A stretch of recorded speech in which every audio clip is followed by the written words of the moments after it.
Hello and welcome. I am Scrapperlock, and this is City of Heroes with Liberty Lass.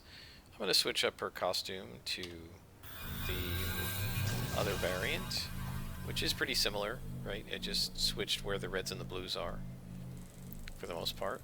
This is the original color scheme I had for her.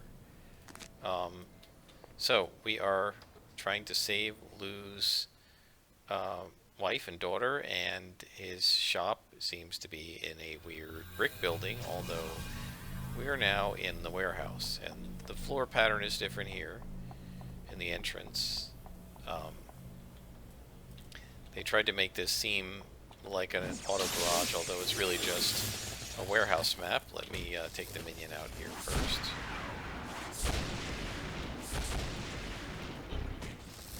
Doing some pretty decent damage, even though we're just a tanker. And our defenses are holding up pretty well. The smashing resistance is not as useful against Clockworks as it would be against, Vajalox or Skulls and Hellions, but doing pretty well. And I'm pretty satisfied with how we're going. Let's see. Really don't need that luck, so I'll just go ahead and take it. There's another Cannon Knight. There should be a minion here. Guess not. I don't see the minion.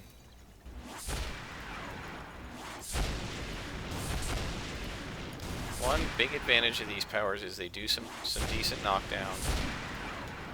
And these recharge fast enough that what I might want to do, and I gotta see if I can figure this out, but I don't know if there's an enhancer to increase the probability of knockback and knockdown. I don't think there is.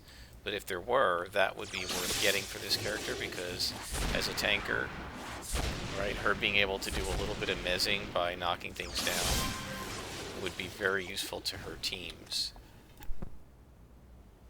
This is a large, this is sort of a large map. We gotta unlock the back room, so my guess is we can't get in here yet.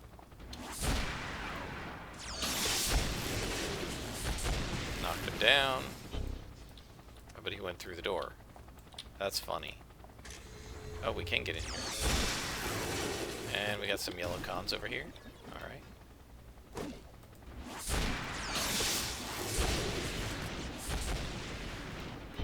Now you might wonder, why was she able to hit that second blow after he got knocked back? That's because I triggered it before the knockback took place. So he counted as being in melee range. Like there, I triggered it before he flew back. But then when you hit the next attack, it goes, oh no, it recalculates his distance to you and goes, oh no, you can't hit him because he's too far away. See if I can show you one. And that, so that triggers, but now if I try to attack with melee, you're out of range because it's recalculated his distance to you. So you can use that to kind of get that extra blow off. And there's a patrol coming, so we'll go ahead and fight this guy.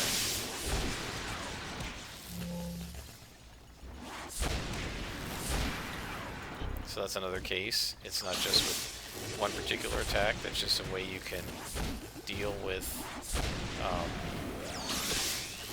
Let's go ahead and dull paint. Come on.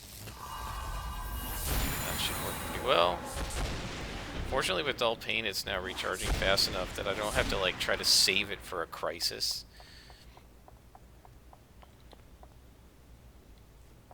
I feel like these are going to wrap around. But yeah, I can use it kind of if I just feel like I need it without saying, oh, do I have to worry about a boss or something. Back in the day when Hasten could be made permanent, they would do there was a way to get Hasten permanent, and then with Hasten and the right recharge enhancers, I think you could get permanent dull pain. You could basically make it so that, because it lasts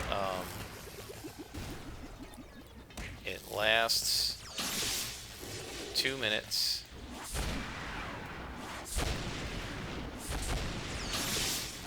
Saying its recharge time is 6 minutes, but that can't be because I've got recharge enhancers on it. Oh, that's because I'm using it from up here. If I look from down here, recharge time is 3 minutes and 34 seconds. So what you could do with 6 single origin enhancements before enhancement diversification, you could get the 6 minutes down pretty much to 2 minutes. And with permanent hasten, it overlapped. Because I think it lasts 2 minutes, right? Yeah, for 2 minutes. So you could get it down to like a minute and, say, 50 seconds. And then you could just control click that and your character had dull pain permanently. And so you just had extra hit points permanently, right? We have like 714 now, and when dull pain wears off,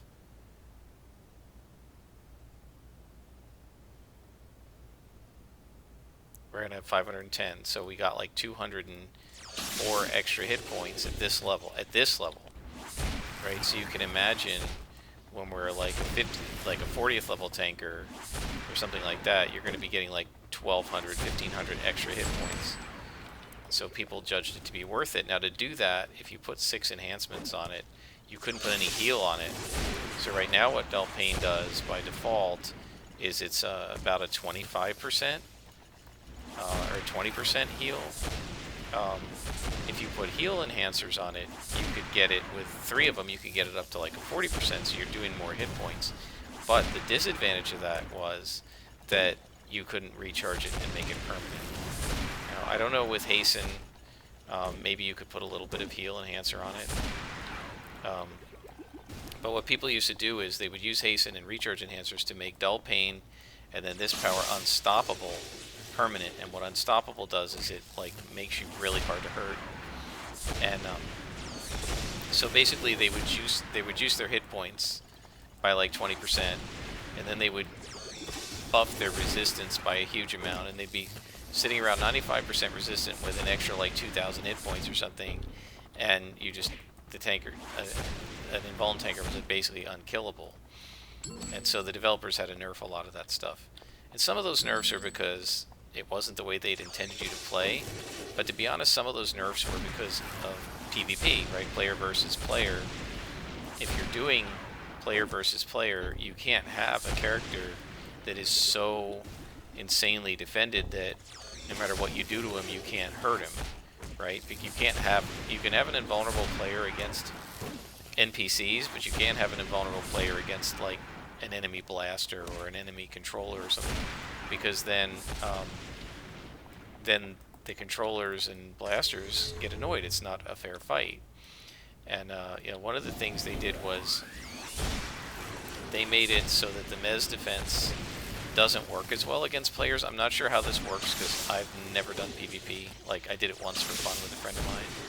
But this Mez defense, I think what happens is like the holds slow you down at first, and then if you stack them, they can actually hold you. I can't remember now, but they nerfed the Unyielding and Practice Brawler and the Mez defenses of the tankers and scrappers, because then the mezzing characters, like the defenders and the controllers, couldn't do their mez, right? And so they had to really rebalance a lot of that stuff. Now, some of it only works in PvP, and some of it they just rebalanced globally.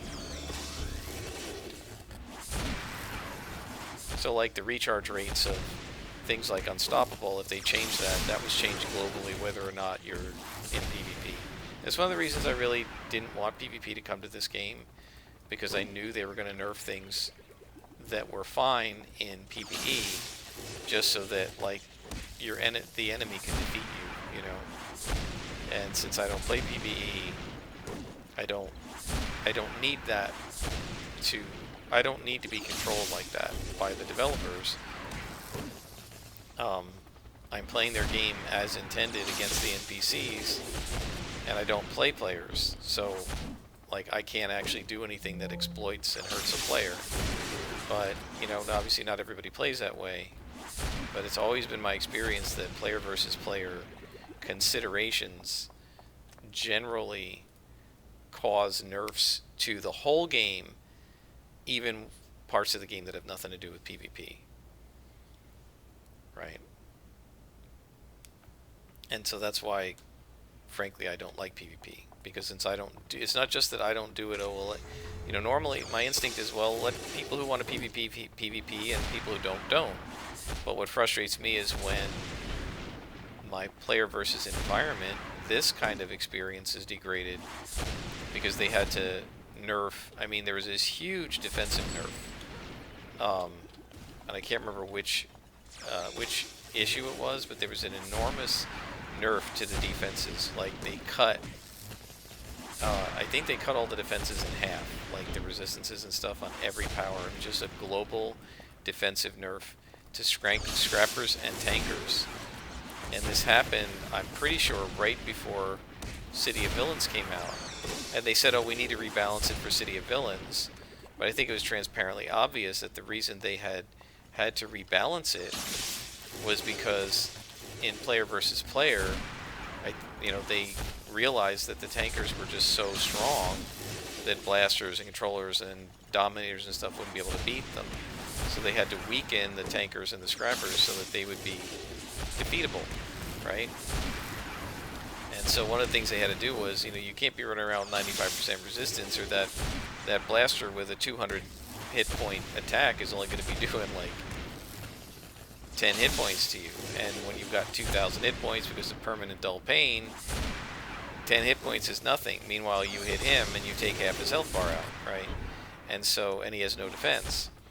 And so they really tried to make sure that it was fair to both, but in doing that, they dramatically reduced the defenses for everything, right? So my character, when she was a tanker, the same character before the nerf, man, she could stand in against anything and nothing could hurt her, and she was an awesome tank. After the nerf, she could stand in against lethal and smashing, but the other stuff was giving her a really hard time. Now they've since, I think, rebuffed it a little bit. So like by adding the resistances to unyielding, I think that came later. But they definitely weakened the defensive powers of the tankers and scrappers, and it happened right around the time they were putting, I believe it happened right around the time they were going to put the arenas and the PvP that came before City of Villains into the game, and the PvP zones like Siren's Call, which is not a zone you're ever going to see me go into because I don't do open PvP or any PvP. And a lot of us complained. And again, this is one of these things where they insisted, no, that's not why we're doing it. We just need to rebalance things for City of Villains. But a lot of us complained that it seemed like they were doing this to try and kind of rescale things so that player versus player was more fair to the non-tankers and non-scrappers. But even at level 16 back in the day, this would not have given me any trouble as a tanker. And now, as you can see, these guys are kicking my butt. And it's because my resist energies is only 10%. The base of that used to be 20. Right? And then you could enhance it. And one of the problems with not just ED, let's say, but the defensive nerf, and this is what we all complain about, is let's say you have a 10% thing. Oh, no wonder I'm getting my butt kicked. He's an orange lieutenant. Let's say you have a 10% defense, right? Like, or 20% defense, right? The resist energies, I think, was 20% base. And then you have the enhancer that adds 20% of that. So 20% of 20% is 4. So you're adding plus 4 to it. So it's sort of worth it to slot that single origin because you're adding plus 4. And so if you do that, you'll improve your abilities. And if you 5 slot it right before enhancement diversity, you would increase it by 100% and you double 20% to 40. Well, that's pretty significant. But if you include ED so that you can only up it by 60% total, and if you reduce the 20 down to 10, now I'm going from 10 to 16. It's like, well, is it even worth it? Right? It's barely worth it. And with some of the scrapper powers, it's 5%. Right? So now something that used to be 10 is 5. It's like, Well, 20% of 5% is 1, right? So now I'm going from 5% to 6%. I 3-slot this power, and I spent all this influence buying enhancements, and I'm going from 5% to 8%. Right? And that was what really frustrated a lot of us, was just the fact that it was making it almost not worth enhancing your powers. Right? And you can see this character against three yellow cons. This is a tanker, right? She's supposed to be able to stand in and fight not just 3 yellow cons, but hold aggro for a whole team, which would be maybe 10 yellow cons. Is there any way this character could possibly survive doing that at this point? No. Right? And it's because she has almost no resistance, and even enhancing it doesn't do me any good. Alright, so I don't see any more clocks here.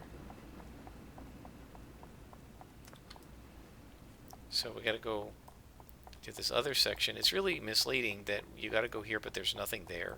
And I feel like that happened the last time too. And instead, his wife and his daughter were over here. It's like, yeah, thanks for giving me a mission guide that sends me to the wrong place. So yeah, I mean, this was actually very frustrating for tankers, because in the old days, you could stand in there. I mean, three yellow cons forcing me to take a knee after a single battle. I mean, that's just ridiculous if you're trying to tank. How are you supposed to tank? Right? If I had 2 or 3 blasters with me, and I was trying to hold aggro on a bunch of yellows, I'd be having to take a knee, minimally take a knee after every battle, and I'd probably get face planted a couple times. Now, the last time I did this, I think his daughter was over here, but she doesn't seem to be there this time. I don't know if this is where his, I don't know if this is where his wife is, or if that comes next. Crackhammer, he's in a different place too. Fortunately, we have Delphine available. And we're going to need it. We're going to need a luck here. And we're probably going to need to do some damage. Extra damage. Let's take this white con out.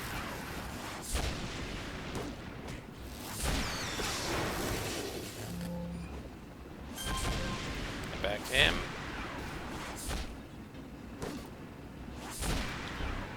But yeah, a lot of people complain, you know, I can't tank anymore. And in fact, I remember after this happened, saying this to Statesman. I actually made a post about, like, I can't tank anymore, and I actually made this post on the forum where I described that I was a sidekick at the time, but I was trying to tank for an 8-man team, and I just couldn't, right? I kept needing heals from the healers. I kept having to stop and take a knee. I kept having to use heal inspirations and stuff. And Statesman actually PM'd me and said, can you send me the makeup of your group, levels and archetypes, right?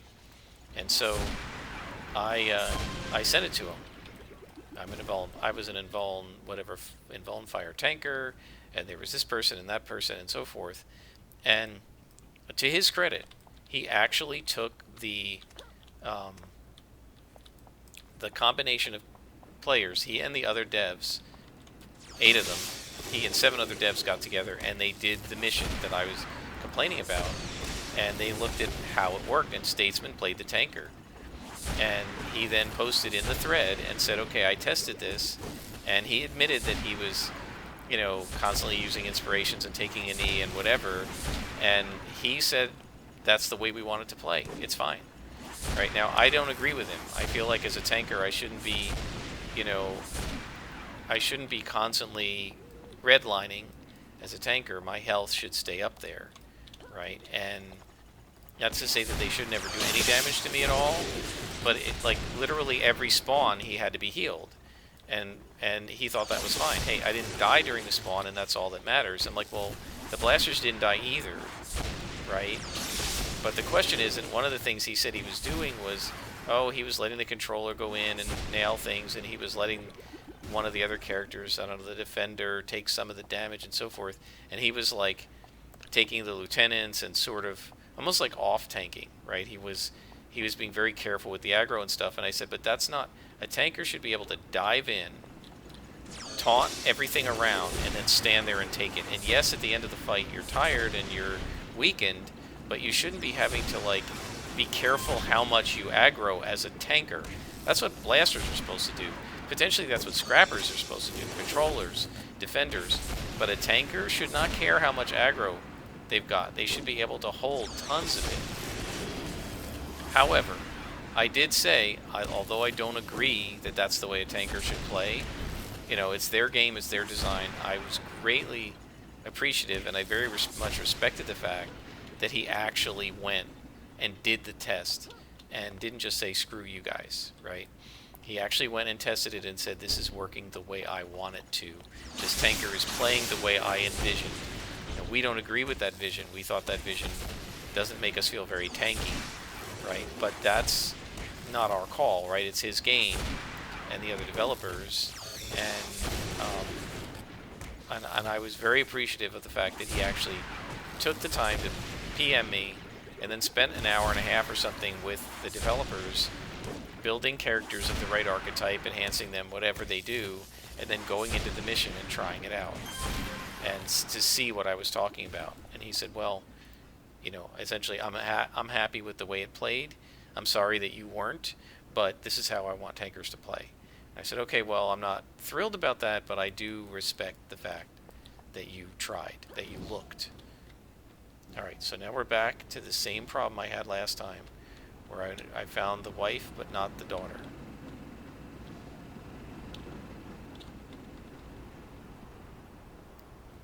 But what I remember last time is the daughter was hiding in a little nook and cranny.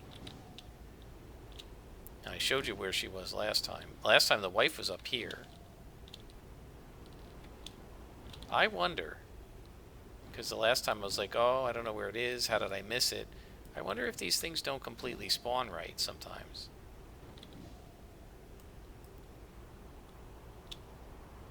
Like if the daughter doesn't spawn until after you rescue the wife or something. And I have no idea now. Back to this is the second time with this mission now that I've not been able to find the daughter.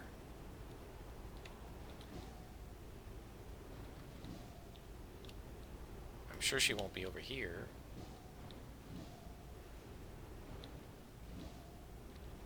I'm hitting tab like crazy. I'm looking in every little nook and cranny. I do not see her.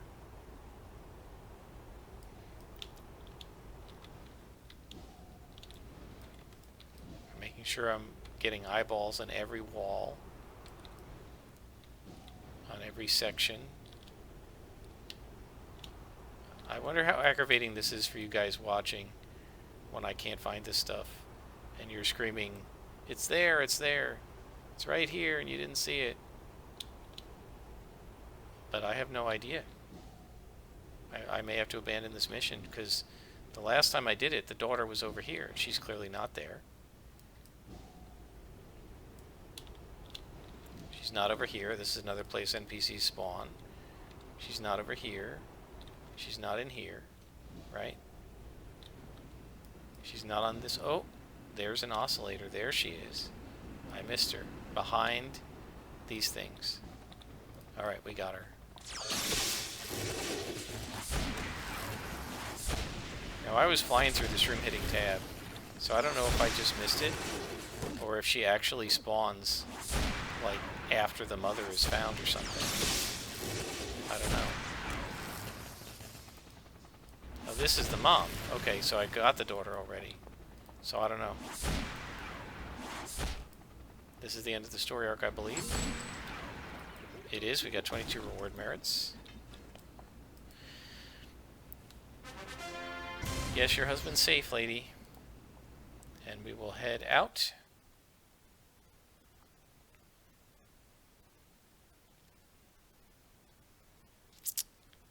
And now we'll be able to call up Athena Curry.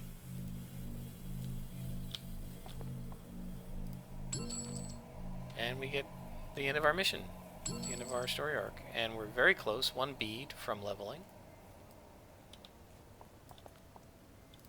Alright guys, I think we're going to stop there. I hope you've enjoyed it. That was a lot of fun, and I'll be back in the future with another episode of City of Heroes.